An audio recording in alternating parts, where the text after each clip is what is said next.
जय श्री कृष्ण। नमस्कार दोस्तों, स्वागत है आप सभी का मेरे YouTube चैनल ब्रजेश शर्मा ब्रजवासी पर। दोस्तों, आज की वीडियो में हम आपको भाई दूज की कहानी सुनाएंगे। भाई दूज भारत में मनाए जाने वाला एक बहुत ही महत्वपूर्ण पर्व है जो कि भारत के कोने कोने में मनाया जाता है। भाई दूज एक हिंदू त्यौहार है। यह पर्व हिंदू धर्म के अनुयायी द्वारा मनाया जाता है। यह पर्व भाई और बहन के पावन रिश्ते के महत्व को दर्शाता है। इस दिन के अनुष्ठान और उत्सव रक्षाबंधन जैसे लोकप्रिय उत्सव के समान है। इस विशेष अवसर पर भाई अपनी बहनों को कई उपहार देते हैं और बदले में बहनें अपने भाइयों को मिठाई देती हैं। भाई दूज की कहानी आइए हम आपको सुनाते हैं। एक बुढ़िया थी, उसके 7 बेटे और एक बेटी थी। बेटी की शादी हो चुकी थी। जब भी उसके बेटे की शादी होती, फेरे के समय एक नाग आता और उसके बेटे को डस लेता था। बेटा वहीं खत्म हो जाता और बहू विधवा हो जाती। इस तरह उसके 6 बेटे मर गए। 7वें की शादी होनी बाकी थी। इस तरह अपने बेटे के मर जाने के दुख से बुढ़िया रो रो के अंधी हो गई थी। भाई दूज आने को हुई तो भाई ने कहा कि मैं बहन से तिलक कराने जाऊंगा। माँ ने कहा ठीक है। उधर जब बहन को पता चला कि उसका भाई आ रहा है तो वह खुशी से पागल होकर पड़ोसन के गई और उस पूछने लगी कि जब बहुत प्यारा भाई घर आए तो क्या बनाना चाहिए। पड़ोसन उसकी खुशी को देखकर जल भुन गई और कह दिया कि दूध से रसोई लेप, घी में चावल पका। बहन ने ऐसा ही किया। उधर भाई जब बहन के घर जा रहा था तो उसे रास्ते में सांप मिला। सांप उसे डसने को हुआ।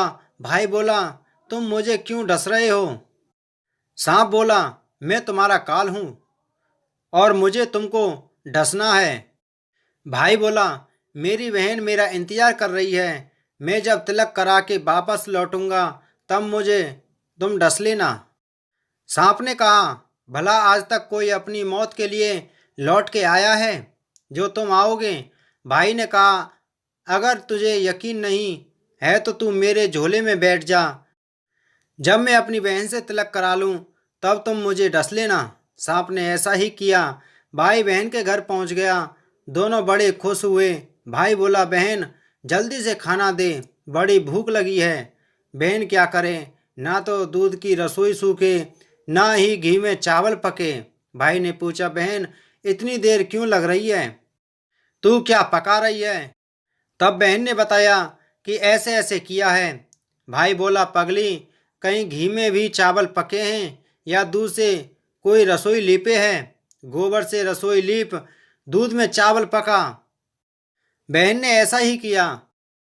खाना खा के भाई को बहुत जोर से नींद आने लगी। इतने में बहन के बच्चे आ गए। बोले, मामा मामा हमारे लिए क्या लाए हो? भाई बोला, मैं तो कुछ नहीं लाया। बच्चों ने वह झोला ले लिया जिसमें सांप था। जैसे ही उसे खोला उसमें से हीरे का हार निकला। बहन ने कहा, भैया तूने बताया नहीं कि तू मेरे लिए इतना सुंदर हार लाए हो। भाई बोला, बहना तुझे पसंद है तो तू ले ले, मुझे हार का क्या करना। अगले दिन भाई बोला, अब मुझे जाना है, मेरे लिए खाना रख दे। बहन ने उसके लिए लड्डू बना के एक डब्बे में रख दिए। भाई कुछ दूर जाकर थक कर एक पेड़ के नीचे सो गया। उधर बहन के जब भूख लगी तो माँ से कहा कि खाना दे दो। माँ ने कहा, खाना अभी बनने में देर है। तो बच्चे बोले कि मामा को जो रखा है वही दे दो। तो वह बोली कि लड्डू बनाने के लिए बाजरा पीसा था वही बचा है, चक्की में जाकर खा लो। बच्चों ने देखा कि चक्की में तो सांप की हड्डियां पड़ी हैं। यही बात माँ को आकर बताई तो वह बावड़ी सी होकर भाई के पीछे भागी। रास्ते भर लोगों से पूछती कि किसी ने मेरा गैल बटोई देखा, किसी ने मेरा बावड़ा सा भाई देखा। तब एक ने बताया कि कोई लेटा तो है पेड़ के नीचे, देख ले वही तो नहीं। भागी भागी पेड़ के नीचे पहुंची, अपने भाई को नींद से उठाया। भैया भैया कहीं तूने मेरे लड्डू तो नहीं खाए। भाई बोला, ये ले तेरे लड्डू, नहीं खाए मैंने। ले दे के लड्डू ही तो दिए थे। उसके भी पीछे पीछे आ गई। बहन बोली, नहीं भाई, तू झूठ बोल रहा है, जरूर तूने खाया है। अब तो मैं तेरे साथ चलूंगी। भाई बोला, तू ना मान रही है तो चल फिर। चलते चलते बहन को प्यास लगती है। वह भाई को कहती है कि मुझे पानी पीना है। भाई बोला, अब मैं यहाँ तेरे लिए पानी कहाँ से लाऊं? देख, दूर कहीं चील उड़ रही है, चली जा वहाँ, शायद तुझे पानी मिल जाए। तब बहन वहाँ गई और पानी पीकर वह जब लौट रही थी तो रास्ते में देखती है कि एक जगह जमीन में 6 शिलाएं गड़ी हैं और एक बिना गड़े रखी हुई थी। उसने एक बुढ़िया से पूछा कि ये शिलाएं कैसी हैं? उस बुढ़िया ने बताया कि एक बुढ़िया है, उसके 7 बेटे थे। 6 बेटे तो शादी के मंडप में ही मर चुके हैं, तो उनके नाम की ये शिलाएं जमीन में गड़ी हैं। अभी 7वें की शादी होनी बाकी है। जब उसकी शादी होगी तो वह भी मंडप में ही मर जाएगा। तब यह 7वीं शिला भी जमीन में गड़ जाएगी।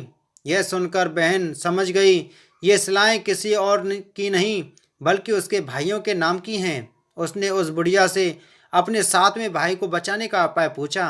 बुढ़िया ने उसे बतला दिया कि वह अपने 7वें भाई को कैसे बचा सकती है।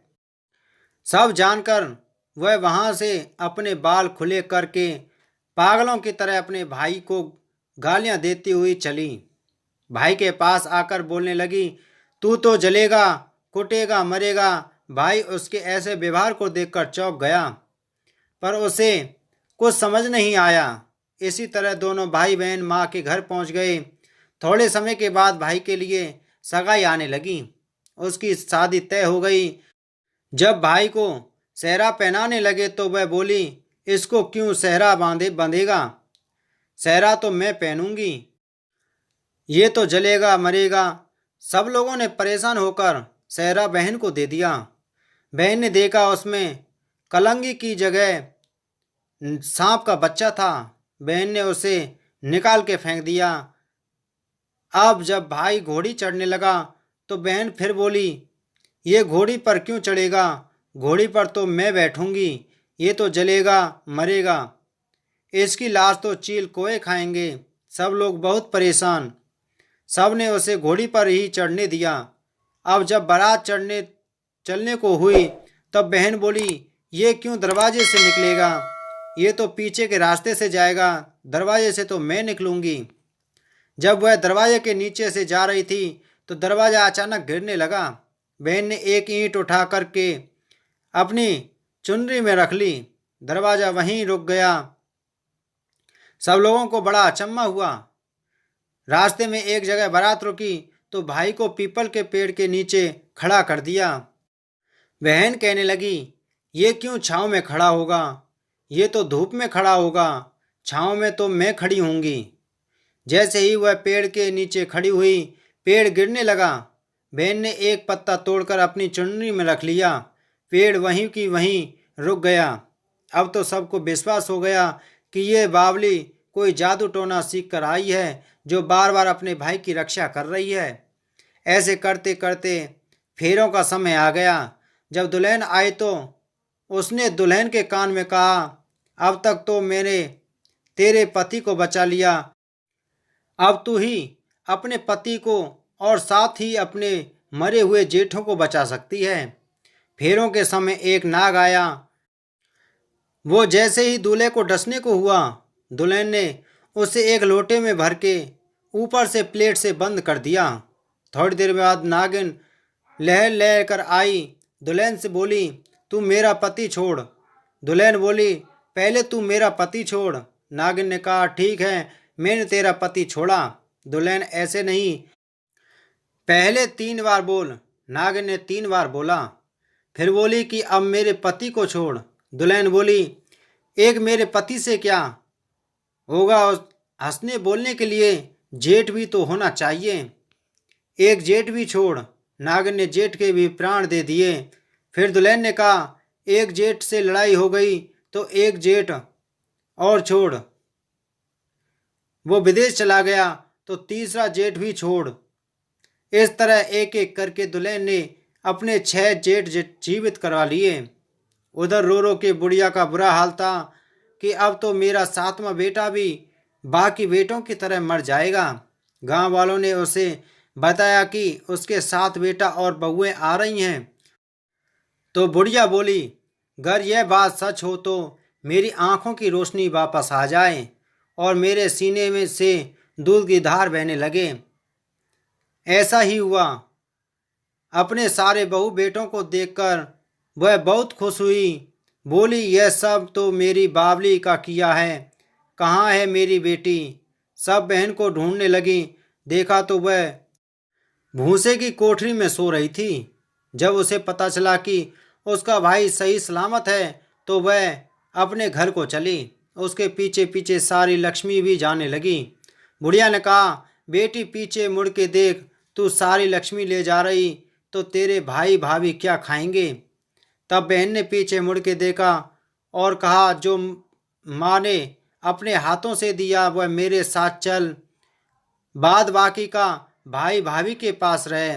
इस तरह एक बहन ने अपने भाई की रक्षा की। दोस्तों, अगर आपको यह कथा अच्छी लगी हो तो वीडियो को लाइक करें, शेयर करें और हमारे चैनल को सब्सक्राइब करना ना भूलें। आप सभी को जय श्री राधे।